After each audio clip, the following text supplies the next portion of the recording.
and meet one gutsy person. Nakatira sa Manila, nagtatrabaho sa Quezon City, pero sa Baguio nag-audition si Joel Amper, also known as BM. And behind that happy and gay facade, Alam mo naman, pag buhay ng bakla, kailangan matulungan ka sa family mo.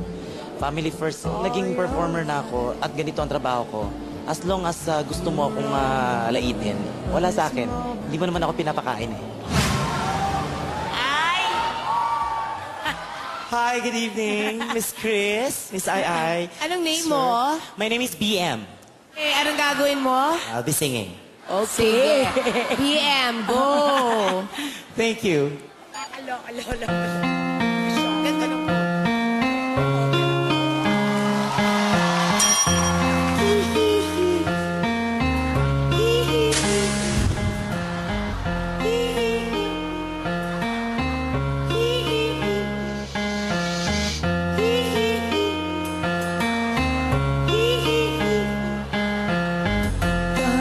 Sa jeep, ang isang alay nagproresal, matangay nakapikit, pumara sa may kumbento, sa baba ng bus sabi ng tsuper,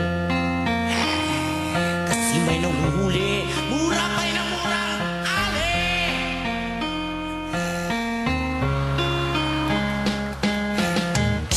Banal na aso sa tong kabayo, natatawa ko. Banal na aso sa tong kabayo, natatawa ko. Sa'yo.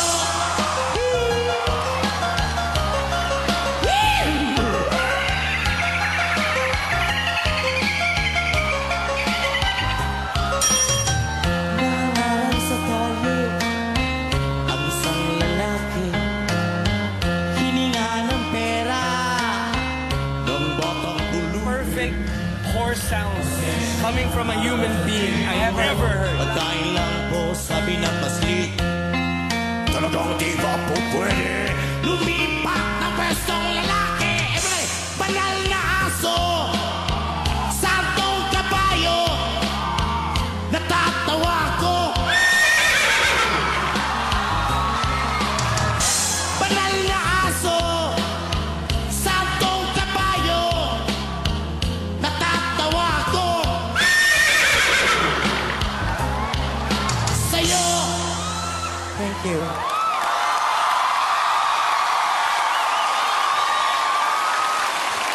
BM?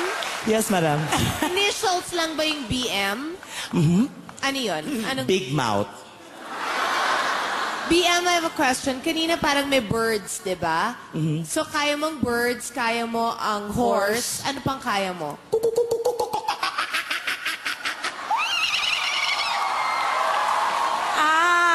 Marami kang alam na ganyan. Ano pa?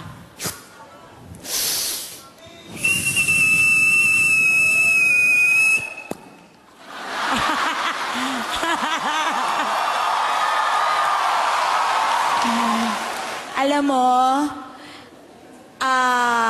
kahit nakakatakot yung gumaganon ka, isa kang napakagaling na performer. Thank you so much. Yes.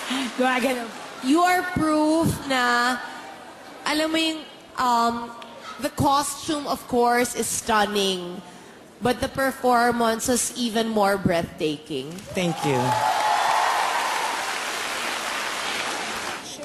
You're amazing. Thank you. Let's vote. Ako, yes!